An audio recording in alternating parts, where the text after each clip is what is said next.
ಉತ್ತರ ಕರ್ನಾಟಕದ ಕೆಲವು ಜಿಲ್ಲೆಗಳಲ್ಲಿ ಸುಗ್ಗಿ ಸಮಯ ಮುಗಿದ ನಂತರ ಕೆಲವು ಕಡೆ ರೈತರು ಗಾಡ ಸ್ಪರ್ಧೆಯನ್ನು ಏರ್ಪಡಿಸಿರುತ್ತಾರೆ. ಚೆಕ್ಕಡೆ ರೀತಿ ಹೊಲವ ಚಿಕ್ಕದಾದ ಬಂಡೆಗೆ ಗಾಡ ಎಂದು ಕರೆಯುತ್ತಾರೆ. ಇಂಥ ಗಾಡ ಸ್ಪರ್ಧೆಯು ನಡೆಯುವ ಮುಂಚೆ ಹೊಲವನ್ನು ಮೊದಲು ರೋಣುಗಲ್ಲಿನಿಂದ ಹೊಡೆದು 2000 ಅಡಿ ಉದ್ದದ 2-3 ಗಾಡ ಹೋಗುವಷ್ಟು ಅಗಲದ ಜಾಗವನ್ನು ಅಂಕಣಕ್ಕೆ ರೆಡಿ ಮಾಡಿರುತ್ತಾರೆ.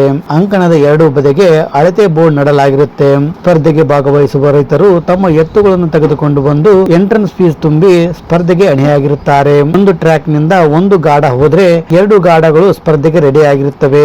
ಗಾಡ ಓಡಿಸುವ ವ್ಯಕ್ತಿ ಮತ್ತು ತಿರುಪುಗಾರ ಮಾತ್ರ ಗಾಡದಲ್ಲಿ ಇರುತ್ತಾರೆ. ತಿರುಪುಗಾರನ ಕೈಯಲ್ಲಿ ಟೈಮರ್ ಇರುತ್ತೆ.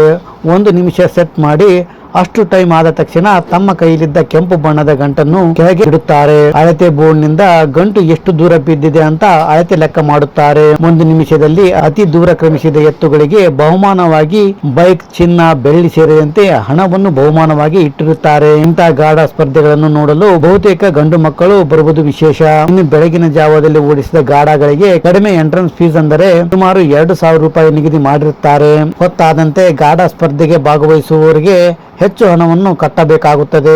ಬೆಳಗ್ಗೆ 2000 ಕಟ್ಟಿದರೆ ಸಾಯಂಕಾಲ 12,000ವರೆಗೂ ಎಂಟ್ರನ್ಸ್ ಫೀಸ್ ಅನ್ನು ಕಟ್ಟಬೇಕಾಗುತ್ತದೆ. ಫ್ರೆಂಡ್ಸ್, ಇಂಥ ಗಾಡ ಸ್ಪರ್ಧೆಯನ್ನು ನೀವು ಒಮ್ಮೆ ಆದರೂ ನೋಡಿದ್ದೀರಾ ಅಥವಾ ಇಲ್ವಾ ಅನ್ನೋದನ್ನ ಕಾಮೆಂಟ್ ಮಾಡಿ. ಈ ವಿಡಿಯೋ ಇಷ್ಟ ಆದರೆ ಲೈಕ್ ಮಾಡಿ, ಶೇರ್ ಮಾಡಿ, ಹಾಗೂ ತಪ್ಪದೆ ನಮ್ಮ ಚಾನಲ್ ಸಬ್ಸ್ಕ್ರೈಬ್ ಮಾಡಿ.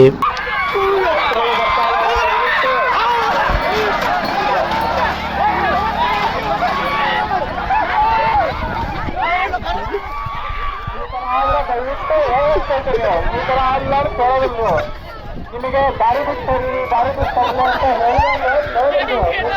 ಅಂತ ಹೇಳಿದ್ರೆ